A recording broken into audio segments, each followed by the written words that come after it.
Good morning, friends. I just said trying to reconnect. I'm here. All right. Good morning, friends. Happy day. It's sunshiny and already super warm here. So I put these videos on my YouTube channel, so I guess I'm going to introduce myself. I'm Cindy. The last name is Vochatzer-Murillo, just in case anybody that knows me doesn't know how to say my last name. It's pretty easy. Cot that you lay on, and Zer. And my other half of my hyphenated name is Murillo. I can tell a funny story about that real quick.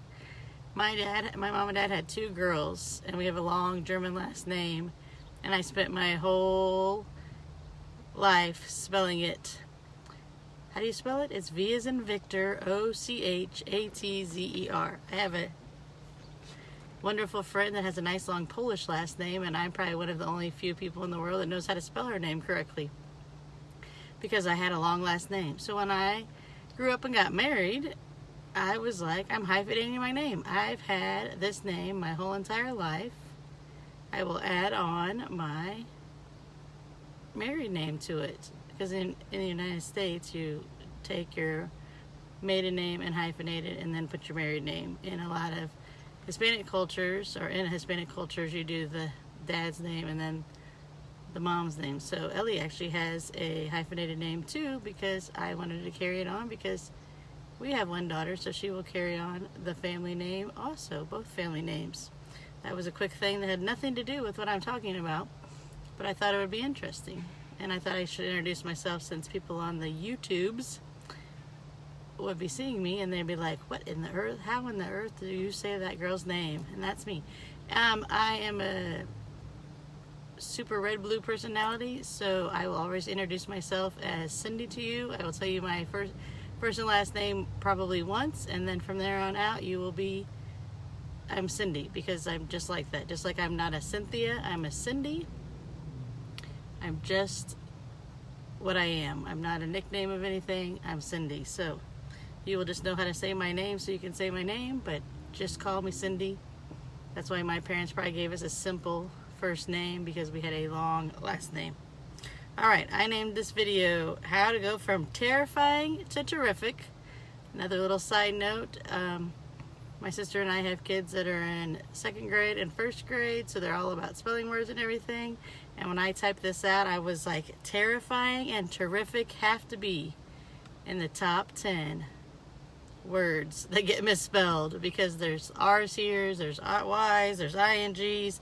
It doesn't seem like terrifying obeys any of the rules of spelling, and terrific, there's R's and F's, and they all get in the wrong place. So I thought that was very funny, because I was like, here, thank you to autocorrect, it changed the spelling for me, even though I'm a great speller. Alright, talking a little bit of some real life experiences we've had lately.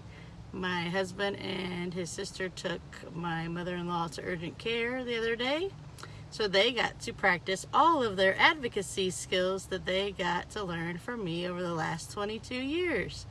Because even though everything is shifting in our world right now, they got a lot of no's and a lot of you can't do this, and that's not allowed, and we don't do this. And guess what they got to say? They got to say, yes, I can do this. Yes, we are going to do this. Yes, she will have a person with her at all times.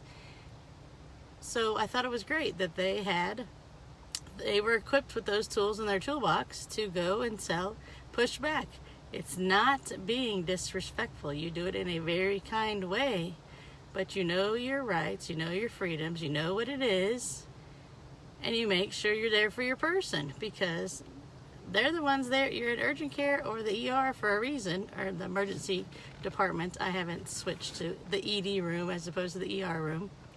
They're there for a reason. Their job is to be there and be sick. That's what I've always said. Nobody should ever be alone, because one person is there sick, injured, or dying, and the other person is there to be their voice and their brain and their hands and their feet for them.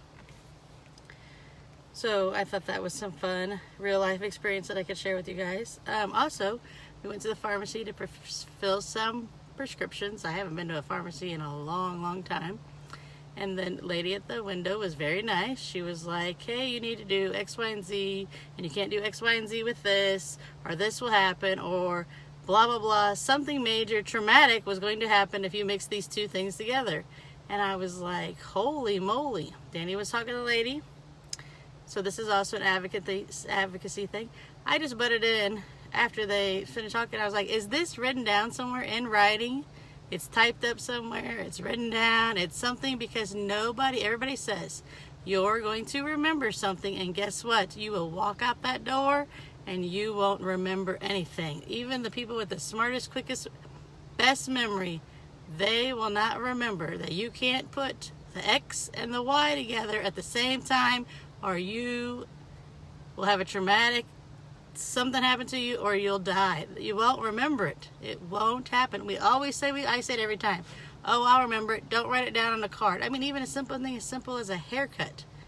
When's your next haircut? Oh, I always tell my lady, please write it down on a card, because it's in my purse. I can always go back to it, and I can always put it on my calendar. But I can't go into my filing cabinet of my brain and be like, what did she say? I don't remember. And you're definitely not going to do it when you're in a sickness or a health or a stressful situation. It just won't do it.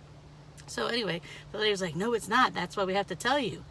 But it did say on the bottom of that sheet, your pharmacist has a very important information to tell you. And then they tell you, make them write it down. I said it to her. I was like, well, can we get that written down somewhere? She's like, sure, I'd be happy to write it down for you. I was like, this always needs to be written down for everybody 100% of the time, because you do not want to get sicker, and you do not want to die because of something you did not remember. And I already told you, the human brain is not going to remember it anyway. So write it down. It's not being unkind. It's unlearning some habits that we've learned about overly polite and doing things like, no, it's not disrespectful.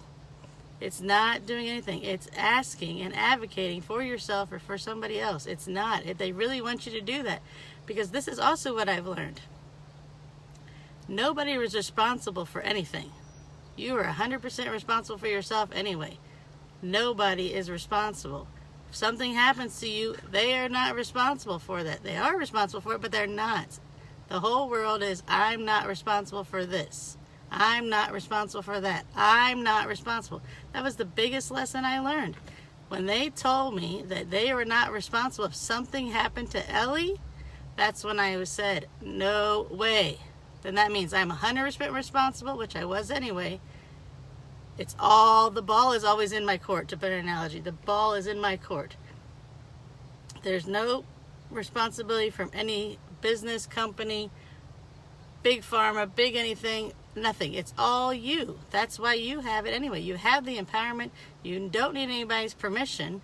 And if you need somebody's permission, I tell you, you can do it. All right. Ask the question. That's what I said. Ask the question. If you haven't learned, I'm big on ask, ask, ask, ask, ask. That's why this is the most terrifying thing. From terrifying to terrific. Start asking the question. The first time it will be terrifying. The second time it's less terrifying. The third time it's not as terrifying. And it's not terrifying anyway. It just feels that way. It's the same with excitement versus nervous. Same exact thing. One is the positive, one is the negative. So it's the same with terrifying and fear. Your body will keep you from doing fearful things because it thinks we live in the time of the saber-toothed tiger and the cavemen, and they're chasing after us and we're trying to survive. Our bodies still think that, but we don't live in any of those times. So ask the question, say the no, say the yes, and then it won't be so terrifying. It will be more terrific experience. And you will say, hey, that was a terrific experience. My experience at the pharmacy, that was a good experience. She wrote things down. It's in a piece of paper for my sister-in-law and my mother-in-law to look at, so they can go back when their brain doesn't remember, because it's not going to do it. As much as we try, it just doesn't have that in there. That's why I love writing things down. I have thousands of notes in my phone. The Notes app is my #1 used app. Probably over phone calls and text messages, because it's there. I can go back to the notes from my day and say, hey, There's another golden nugget right there. Most of us all have phones. They all have gold nuggets when you're advocating for your person. I have notes from my dad was in the hospital and his doctor's appointments. I have all the notes from my mom. From the name of the person, to the doctor, to the this, to the that, to what they said. And guess what? It's 100% legible because it's typed. I don't have the best handwriting. I have crazy left-handed doctor handwriting. So my notes are perfect because I always can go back and read it again. All right. I thought this was going to be a very sad video today because today is my mom's birthday. It's my first birthday without her. It's her first birthday in heaven. I know she's having a great big party and is excited that she's with my dad for her birthday. So when you say your prayers today, say your prayers for me that Cindy has the all right day on her mom's first birthday after she passed away. So I love you guys. I'll see you again on Friday for the video. Bye.